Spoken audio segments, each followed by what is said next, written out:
L'ONG Anciens Esclaves, Nouveaux Citoyens a organisé ce mercredi une activité de lancement du programme Assistance aux justiciables déshérités en partenariat avec le projet API à l'État de droit en Mauritanie de l'Union européenne sous le thème « Justice pour tous ». Plusieurs personnalités importantes y ont été présentes, venant la plupart des organisations des droits de l'homme.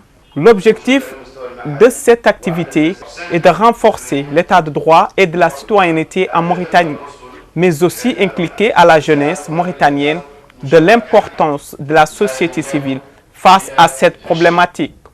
Le président du FONAD s'est prononcé à notre micro. Ce lancement nous donne l'occasion de vous demander qu'aujourd'hui la société civile joue un rôle fondamental. Et votre présence, Machallah, massive, montre aussi votre engagement par rapport à ce lancement. Cela veut dire que nous devrons tous nous mobiliser afin que réellement que ce projet réussisse. Je suis convaincu, avec ce que j'ai ici comme femmes et hommes, vont pouvoir conduire, bien sûr, avec l'aide du président, les actions qui sont prévues dans le projet. Le projet État de droit, c'est un projet effectivement qui a une durée de vie de 4 ans. Il a entamé déjà une grande partie. Beaucoup de réalisations ont été faites aussi bien en Nouakchott qu'ailleurs. Donc, par rapport en tout cas à cette activité aujourd'hui, je crois que nous tous, nous devions être fiers de ce projet.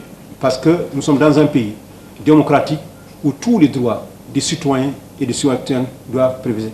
Et c'est vous qui devez le relever. Donc c'était ces quelques mots que je voulais faire, en tout cas à l'intention des participantes et des participants qui sont ici. Je vous remercie. Un des organisateurs de cette activité évoque les différentes franges les plus vulnérables en matière de la justice en Mauritanie.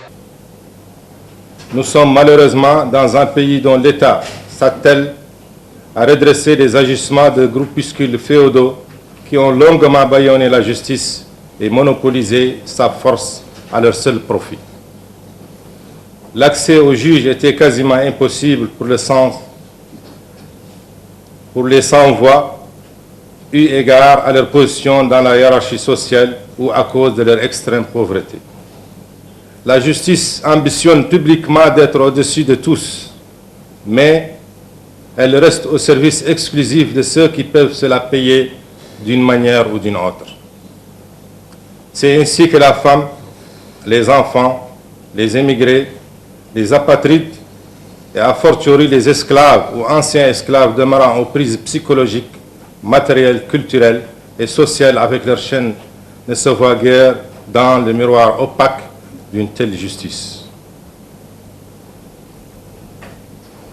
C'est aussi le cas des forgerons, méprisés et humiliés au point qu'ils ne sont même pas éligibles au statut de témoins. La justice pour tous, tel est le thème de l'activité du lancement du programme Assistance aux justiciables déshérités. Le défi qui s'impose à ce concept, encore tabou à ce jour, est pourtant mis en évidence à travers l'engagement de cette ONG. C'est de pouvoir réussir à pérenniser l'initiative